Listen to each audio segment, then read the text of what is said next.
Hi everyone, welcome back to my channel. I hope you're all doing well. In today's video, I'm starting off updating my reading journal. This first series that I'm talking about is a blmanga series called Love on the Horizon. There are 2 volumes, and when I tell you, maybe you already know, have I already talked about this? Probably not. This is one of those series that I worked my superpowers on. If you are unaware, I do have a superpower.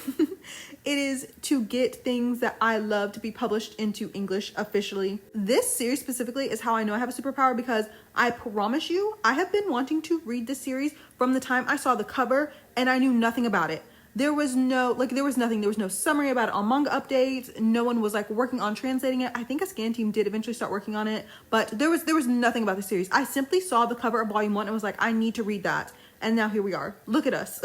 I actually still did not know what the series was about when I started reading it. So let me tell you what it's about. So the main character of the story, Nagi, he is a freshman at university and he has moved from a smaller city to Tokyo. And one day he's walking home from the store and it starts to rain and he's soaking wet. But then all of a sudden this guy comes up alongside of him and is holding an umbrella over him. And he's like, hey, like, I'll walk you home. And Nagi's like, oh, that's okay. You don't have to do that. And he's like, oh no, I'm walking in this direction.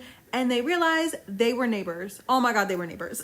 And then one day Nagi is at, I think it's the folk music club. He's at a club meeting and they're at like a bar, or maybe not a bar, like a restaurant, you know, but they're drinking, they're having a little drinking party. And he doesn't want to drink this beer. And all of a sudden a hand reaches over and takes the beer from his hand. And the guy drinks it for him, which is so cool. Oh, that always gets me. That literally always gets me. And who is it? It's his neighbor, the guy who walked him home in the rain. Nagi calls him Yusan the whole entire series, I'm pretty sure, but everyone else calls him Saki, so I'll also call him Saki. He is Nagi's senior. I think he's 2 years older than him. And while they're at this little drinking party, Saki gets too drunk and they are like, oh, Nagi, you live next door to him, right? Can you take him home? And so from then on out, anytime Saki gets too drunk somewhere, they're like, Nagi, can you come pick him up? Can you come take him home? And Nagi, of course, starts to develop feelings for him, but he doesn't think like Saki could ever like him back. He assumes that, you know, he likes girls. And the story in volume 1, of course, is really just about them getting together. When I tell you, I was getting that kicking my feet and grinning feeling. This series is so cute. Like the male lead, Saki, he is so smitten and in love, and that's so cute. Nagi in general is just so cute. I love them both. The paneling was so nice. Like it was just such a like wholesome and warm feeling. Like that's the 2 words that I would use, wholesome and warm. The 2 of them even went on a date. You know how I feel about that. They went on a date. And then volume 2, I feel like I've talked about this before in another video where like a sequel was bad. I can't remember what that was now, but this is exactly what I would like to see in a sequel. I think sometimes authors like don't know what to do, like once characters get together. And what did I say before? There's always a jealousy arc. There's always like another person or something like that. There was not another person involved in volume 2, but there was a jealousy plotline. And I just thought it was handled so like realistically, like it was like non-toxic jealousy because there was no other person coming in between them. And I think I really understood like Nagi as well, because I think there's a line where he says something like, he's my first everything, but I'm not his. Like Saki has more experience in relationships than Nagi does. And like, I think that's also something that you kind of can't help sometimes. You're jealous of people who are like no longer around, or like you're jealous of like you didn't get to experience these certain things with this person. I thought that was very real. And again, it is just so wholesome. Also, the main thing I would say, especially in volume 2, is the domestic vibes. If you are someone that likes to read people going home to cook dinner together, going grocery shopping together, sitting on the couch together, watching a movie together, going to sleep together, like stuff like that, oh my gosh, you will literally almost overdose on volume 2. It was just so cute. Also, there's something I really like. I don't even want to say what it is, but there's something I really like, a common gift that occurs in BLs. And I just thought it was so cute in this one too, of course. And then also the bonus stories, the extra bonus stories were literally like the length of another manga, I think. What's happening this year that we're getting manga where it's like, there is so much bonus content. I'm so happy. That makes me so happy. I really need to own volume 1 and volume 2 of this series. Like it shot up to the top of my list. I already knew I wanted these. Oh, I don't even think I explained why I liked the cover of volume 1 so much. I especially liked the bottom portion of it where it's like Saki has his helmet on with the star. I thought that was cute. And then like there's like a little trio of photos as if they're being taken with a camera. And then like the red on Saki's jacket, that little patch, it also matches the red of the condom box. And I just really like the color palette. I don't know. Anyway, if you want a cozy, wholesome, warm read, and I would say most of it is set in like kind of like fall, winter times. There's also some summer scenes. But if you want a story that goes well with this time of year, please read this. It is so cute. The next spread I'm making is also for my reading journal, and this one is about a manga called Our Love is Platonic. I don't really like that as a title, which you'll find out why in a second when I tell you what this is about. Oh, also I wanted to say that this mangaka also has another series that I really like. I can't think of what it's called right now because the name is kind of long, but I actually didn't even know that until I finished reading this one, and I was like, oh, so I didn't even know they had a whole bunch of other work. I need to read their other work because I already really like that other series. But anyway, this one, Our Love is Platonic. When I tell you, this story means so much to me. I didn't even know it existed until the day I read it, but it means so much to me. Like the last series, this one is set in college, and the main character, again, is a freshman. I think his name is Suenaga. I don't know how to pronounce it. I hope that's correct. But on the day of his high school graduation, his friends were out having dinner, and he was about to join them, and he overhears them saying that he's basically the worst. They're like, ooh, can't stand that guy. Like, he's got an issue, like, don't really like him. And he's like, oh, everyone hates me. And so because of this, when he goes to university, he's like, I'm not going to be socializing with anyone. I'm staying away from everyone else. I'm terrible. I have a horrible personality. Like, I can't be friends with anyone. But he's like kind of walking past like all the clubs trying to recruit people, and he accidentally gets pulled into the theater club, and they make him sit and watch this performance. And as he's watching this performance, he is so moved. He's literally sobbing. He's crying. And the main character of the performance, Koba, comes to check on him. He's like, are you all right? And Suenaga is telling him like, you know, I'm a terrible person, etc. He kind of told him the whole story. And Koba ends up being really nice to him. And anyway, the main character ends up joining the theater club, the drama club. Koba is like a little aloof and mysterious though. Like, he doesn't ever see him come to like the little drinking parties or anything. And one day he asks Koba why, like, why doesn't he ever come to those things? And he tells him that he doesn't like going to them because the jokes always end up being explicit in nature, like talking about like physical intimacy and such. And the main character is like, oh, are you a virgin? Haha. And Koba's like, and what if I am? Is that an issue? Why is it that if you're over a certain age, people treat you like you're pathetic? And Suenaga's like, whoa, like I did not mean to offend you. I'm so sorry. And he ends up looking up asexuality, and he asks Koba about it. And Koba's like, yep, that's me. That's what I am. And Suenaga, bless him, he kind of just gets it immediately. Like, there's a scene where he's like, if there are people like me who can sleep with people without having romantic feelings for them, then surely it's understandable that there are people like you who can't sleep with people that they do have romantic feelings for. I really appreciated how like encouraging they were of one another, especially because like Suenaga, it's kind of crazy because it's like you don't ever see him having a bad personality like on the page. Like, I don't know what his high school friends saw, but like all you see in this manga is him just being like so like self-aware and wanting to be different. You never even see him being a bad person though. So I feel so terrible for him the whole entire time because he thinks he's terrible, and Koba's like, no, like you're really not though. And anyway, of course, the main character starts to have feelings for Koba, but he's had some traumatizing experiences, I would say, in the past. Like,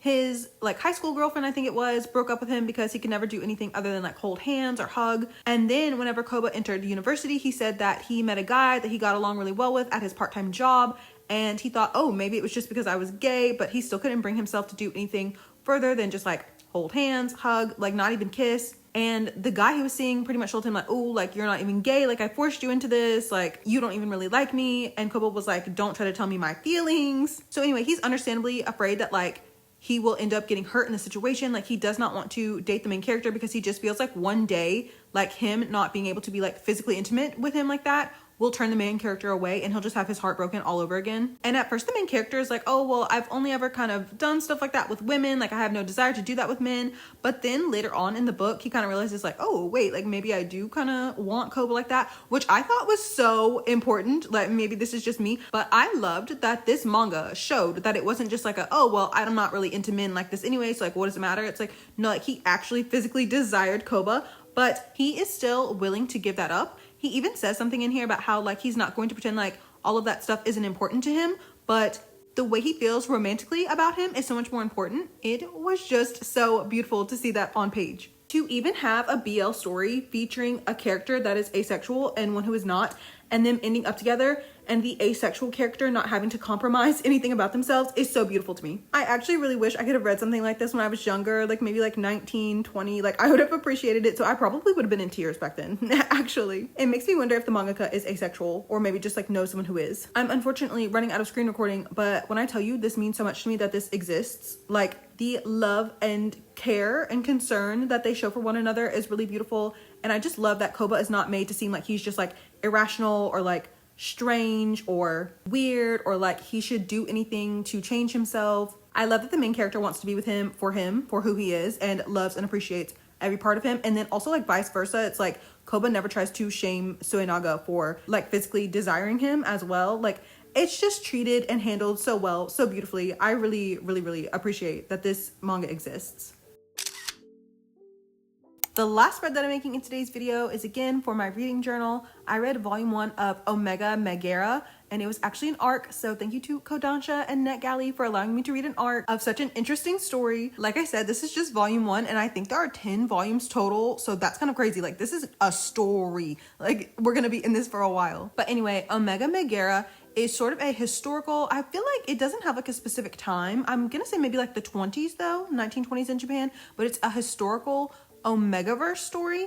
It is a BL, but it also kind of is more of like a family drama, I would say, before it's a BL. Like I think the emphasis is going to be on all of the drama and messiness happening within this family before it's like focused on a romance story. So the main character, his name is Simon, and he is an Omega, and you find out he is one of the many wives of this like heir. He is the son of a man who runs a conglomerate, a very successful one. So Simon is a part of this really like successful family. However, he himself is an Omega, like I said, but he's a very specific kind of an Omega called a Megara.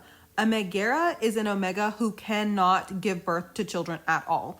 And in this society, an Omega has literally no other place than to be a wife and a mother. You are married off to some alpha and in the hopes that you bear them alpha children. It's bad enough if you can only produce like Omegas, but to not produce any children at all is like unthinkable. It essentially is like it brings shame upon the family. And that's what Simon is. But Simon is really lucky because he's also a professor. He's able to not have been like ruined essentially. A lot of Omegas, a lot of Megaras, they end up kind of like poor, destitute, like out on the streets. So he's really lucky he's not in that position. He has kind of, you know, a still pretty good life. But one day, his father-in-law, nasty old man that he is, oh my gosh, the father-in-law is so nasty. He comes to him one day and he's like, Simon, listen, I was cheating. You know me, I was cheating. And, and he's like, I have a son. I had a child with a 13-year-old. Oh, this man is so disgusting. Like, put him in prison. Put him below the prison. And he's like, I had a child with a 13-year-old. And yeah, that kid's grown up by now. He's probably like 14 or 15. I need you to go see if this kid is an alpha or an omega. And if this child is an alpha, you need to bring them back here and we're gonna raise them. If that's an alpha, we're gonna raise them. And not really we, but you, Simon. Like you, Simon, you're gonna raise the child. And of course, Simon's kind of like into this idea because he can't have children. And he feels like this will bring him closer to his husband, essentially. He wants to be his husband's number one. Like he wishes he was his husband's only wife. And the reason the grandfather wants him to go get this child is because all of the other grandchildren are kind of not really shaping up. The like main person who would inherit all of everything is a girl. And you know, of course in this society, like not only do they hate omegas, they also hate women. So even though the oldest grandchild is an alpha and completely capable of taking over the family, she's a girl, she's a woman. So the nasty old father-in-law wants to go see if this child, this male heir could possibly, you know, take over. Well, when Simon finds him, he realizes, ooh, this kid is an omega. He is simply not an alpha at all, but he has a plan. Simon is cooking. Simon says, you're gonna come back to this family with me, please. And when you get there, you can live like this life of luxury and we're gonna pretend you're an alpha. Yup, we're going to pretend you're an alpha. They'll never know. And this is our scheme. This is our scam. You're going to get to live a nice life and I'm going to get my husband back. Like that's the plan. I went through volume 1 so quickly. Like I feel like I told you essentially the entire plot of the whole volume 1. So like it's like not that much happened, but a lot happened. It established a lot of things, especially like the relationships between the characters. Like there was this one scene where one of the other wives, his sister wife, I guess, they're crazy. Like where she was saying something kind of nasty and he said something even nastier back to her. And I was like, ooh, get her. The messiness is so good. And like, I didn't even talk about like the other grandchildren because I feel like some of them are going to be a problem for Mamiya. That's the child's name that they're pretending is going to be an alpha. And also, how do you think that's going to go? How do you think an omega pretending to be an alpha is going to go? It is so fun and like messy so far already. I can't wait to see what else happens in this series. Volume 1 of Omegaverse will be out on November 25th and it's so messy so far. So I really recommend reading it. But now that we're finished with all the spreads, we can go put them into my digital journals. I was just looking at my November TBR and I'm thinking I honestly might be done with reading for the month. Like that seems kind of crazy because usually I find other stuff to read. I kind of didn't want to overwhelm myself at the end of the year anyway with too much to read. Similarly, like with December, like whenever I pick out my TBR, I'm like, it's really just going to be a couple of things, like a few things. I cannot believe it's almost the end of the year, y'all. Like what happened? What happened to all the year? Oh, speaking of it almost being the end of November, actually, if you're American, happy Thanksgiving. This will be the last video I post before it is Thanksgiving. So happy Thanksgiving. I live for the Macy's Thanksgiving Day Parade. Does anyone remember when Espa was at the Thanksgiving Day Parade? Oh my gosh. Or NCT 127. Oh my gosh. The memories. Anyway, I love the Thanksgiving Day Parade and I love to watch the dog show afterwards. But thank you so much for watching today's video. Everything I used in today's spreads will be my Pinterest board, and the link to that is in the description box, along with the links to all of my other social media accounts, as well as links to all of the Google Drive folders for all of my journal deco kits. If you have any questions, please let me know, and I'll do my best to answer them. Thank you for hanging out with me again today, and like I said, if you're American, happy Thanksgiving, and also I'm going to try to post one more video before the month of November ends, so I'll see you in the next one. Bye, everyone!